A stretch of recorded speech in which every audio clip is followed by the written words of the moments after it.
പക്ഷെ സംഭവം അത് കയ്യിൽ നിന്ന് പോകുന്നു വിചാരിക്കാം. നിങ്ങൾ ടെൻഷനാവണ്ട, പാനിക്കാവണ്ട.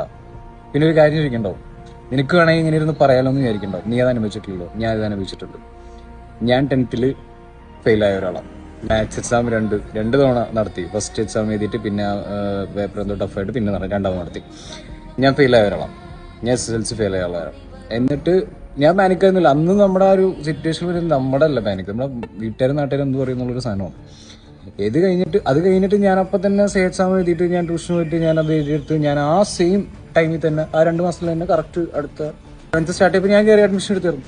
11th പൊട്ടി.